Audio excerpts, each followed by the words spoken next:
Hello दोस्तों। अभी हम दिल्ली हाई कोर्ट आए थे, मैं और मेरे सीनियर हैं। हमें केस फाइल करना था। वैसे तो हमने वो ऑनलाइन फाइल कर दिया था, ई फाइल कर दिया था, लेकिन उसमें कुछ ऑब्जेक्शन आ गया था तो वो रिमूव कराना था। तो इसलिए हमें जो है हाई कोर्ट आना ही पड़ा। देखिए, आपको पता ही है कि आजकल जो केस हैं हम ई फाइलिंग भी कर सकते हैं इसकी, बिना कोर्ट के, बिना कोर्ट में आए हुए। तो हमने वो फाइल तो कर दिया था, लेकिन वो ऑब्जेक्शन था, उसे रिमूव कराने आए थे। ये है, ये प्रीमाइसिस है हाई कोर्ट का, दिल्ली हाई कोर्ट का। ठीक है। अब थोड़ा सा मैं आपको केस के बारे में बता दूं तो हमारे पास एक क्लाइंट आए थे जिन्होंने रिट डालनी थी। करोल बाग में जो एमसीडी है, जो एमसीडी आती है जिसमें करोल बाग आता है, तो वहाँ पे क्या होता है कि जो वर्कर्स है ना, जो सफाई कर्मचारी है, अब वहाँ पर 217 सफाई कर्मचारी हैं, लेकिन वो अपना काम नहीं करते, वो प्रॉपर अपनी सैलरी काम नहीं करते। क्या होता है वहाँ पर, वो काम नहीं करते। कुछ बंदे उन्होंने, मान लो 217 जो है गवर्नमेंट से रिक्रूटेड है, जो अपॉइंटेड है वहाँ पर 217 बंदे। अब वहाँ जो उनका जो एसआई है, एसएचओ है, एमसीडी या फिर जो अथॉरिटी पर बैठे हुए हैं, उन्होंने कुछ मुश्किल से 30-40 बंदों को रखा हुआ है। अब वो जो है आ, काम करते हैं, जबकि वो रिक्रूटेड नहीं है, वो उन पे गवर्नमेंट जॉब नहीं है, लेकिन सफाई के लिए वो रखा हुआ है, रखे हुए हैं 30-40 लोग, और उनको जो है पैसे देते हैं वो एक मिनिमम अमाउंट। गवर्नमेंट की तरफ से तो पूरा फंड जा रहा है, 217 का, 217 की सैलरी तो जा रही है गवर्नमेंट की तरफ से, 217 लोगों की सैलरी जा रही है, लेकिन वहाँ पर एक्चुअली में काम नहीं हो रहा है। काम कर रहे हैं केवल 20-30 बंदे, ग्राउंड लेवल पर जो काम हो रहा है, तो वो 20-30 बंदे कर रहे हैं। अब ये रिट डालनी थी। अब रिट क्या होती है, देखिए दिल्ली का हाई कोर्ट में आपको पता ही है, रिट डालनी पड़ती है अगर कोई भी केस ले जाना है।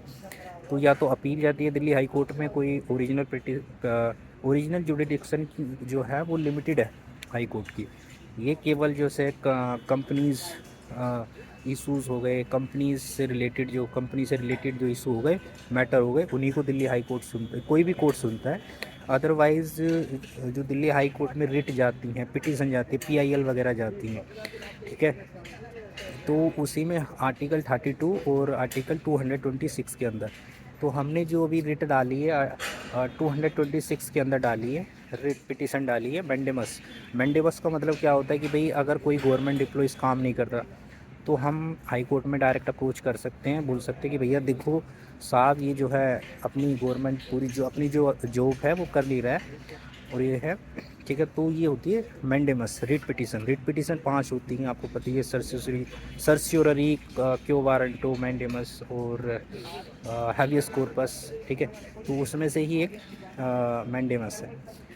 तो आशा करता हूँ ये आपको समझ में आई होगी, ये केस के बारे में आपको समझ में आया होगा।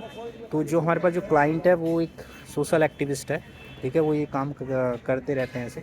तो वो हमारे पास आए थे, तो उनकी तरफ से हम रिट डाल रहे हैं, और ऑब्जेक्शन जो बताया था वो लगभग रिमूव हो गया है।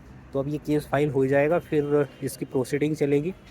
और ये केस काफ़ी बड़ा है, ठीक है, क्योंकि जो घपला, जो करप्शन कर रहे हैं ना ये एमसीडी में जो चल रहा है, ये बहुत लार्ज अमाउंट पे चल रहा है। क्योंकि आप सोच सकते हैं कि 217 की सैलरी जो है जा रही है गवर्नमेंट, अभी सब हमारा ही जा रहा है। अगर देखा जाए तो भाई पब्लिक फंड से ही जाता है ना, तो 217 की सैलरी तो जा रही है, लेकिन उसका किस प्रकार से यूटिलाइज हो रहा है।